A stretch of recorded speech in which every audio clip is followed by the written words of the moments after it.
there, my name is Jean Tiberio, and I'm a nutritionist and a wellness coach. Welcome to Healing Outside the Box.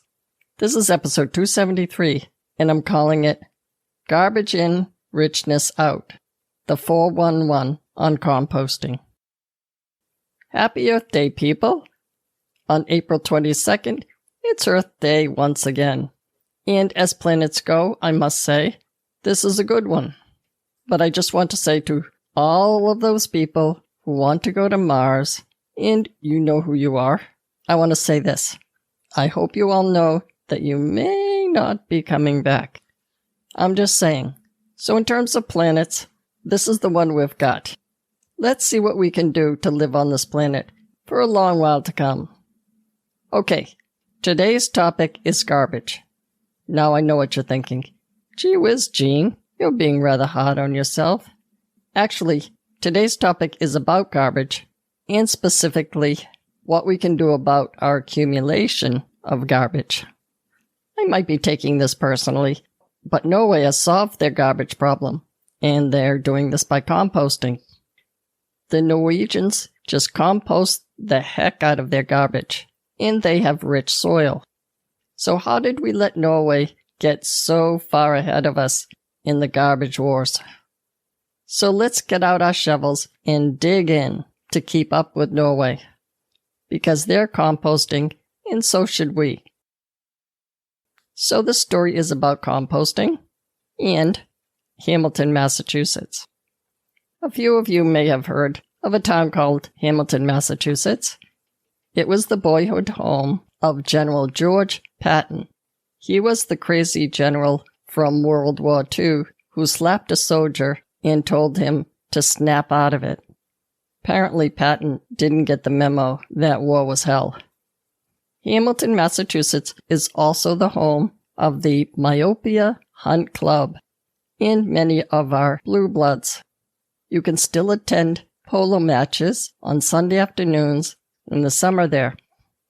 In case you're not familiar with polo in your neighborhood, polo is a sport where men on horseback, wearing baggy pants, hit a ball with really big croquet mallets. Personally, I think these men need to get off their high horse and play lacrosse like the rest of us. As a youngster, I remember driving through Hamilton on a warm summer day, gazing up at the estates with their huge, sloping front lawns.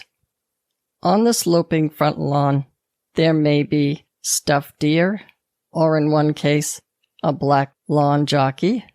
Clearly they didn't get the memo.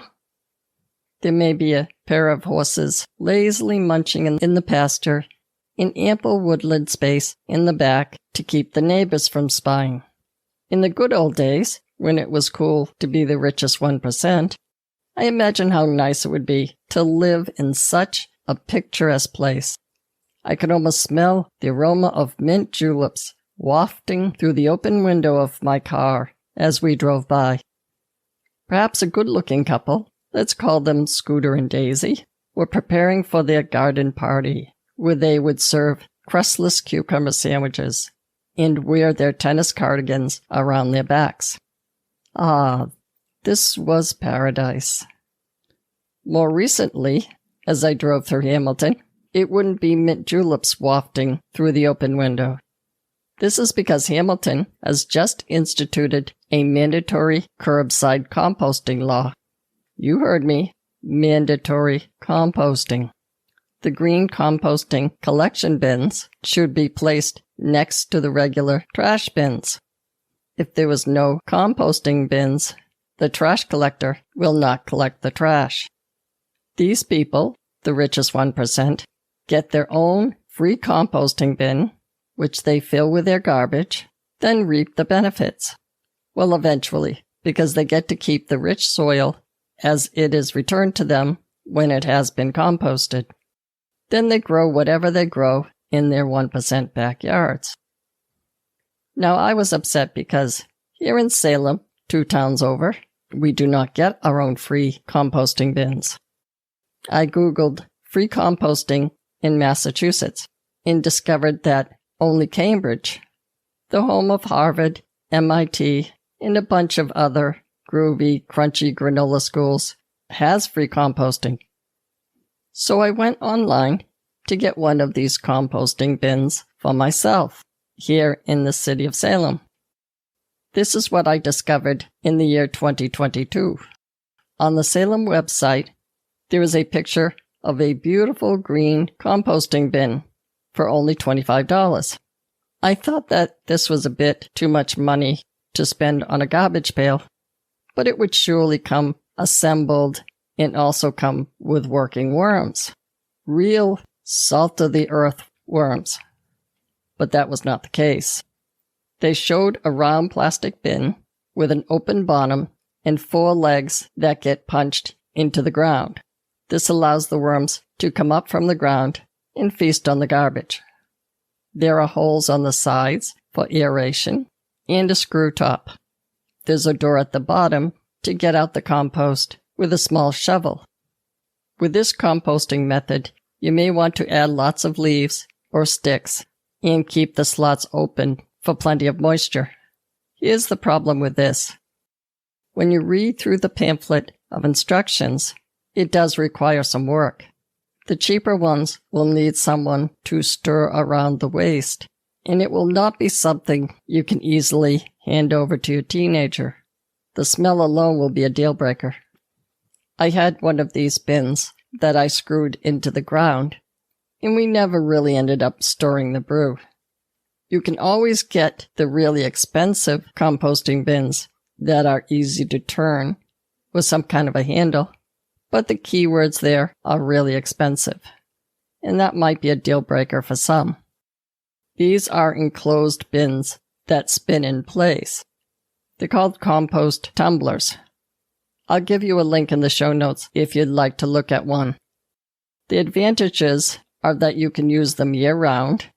They're enclosed, so they cannot be accessed by rodents, raccoons, etc. And because they're enclosed, they're odor-free. A second option is to pay a monthly fee, say $10 a month, for curbside pickup.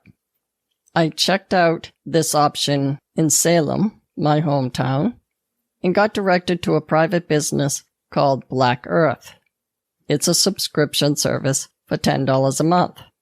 The obvious problem with this is that we can do the math and will quickly learn that it costs us $120 per year for composting. Most people can buy compost at a garden center for less. A third option is to drop off food waste at a central area designated for composting in your city. Every town or city will have their own rules for that. They will then allow you to come to that central location and pick up compost.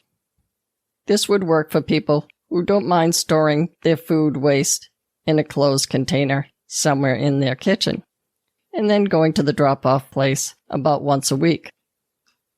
The fourth option for urban composting is indoor compost bins. There's a bunch of do-it-yourself YouTube videos that explain in detail how to go about this. In most of these, you would be relying on microorganisms rather than worms to break down your organic material. I saw one video where they suggested using buttermilk to jumpstart your compost bin. I'm not sure about that. You may want to put loose newspaper, hay, or dead leaves on the bottom, and perhaps on the top as well. You will have to stir this up frequently and keep it aerated with moisture periodically. Now, I've never tried these techniques, but it seems to me to also be a lot of stirring of the brew, which may be better off done outside, in my opinion. The fifth option, and this is the one I'll be doing this year, is composting bins with worms. The EPA has a great website with instructions on how to make your own indoor composting bin. I'll give you the link to the EPA website in the show notes.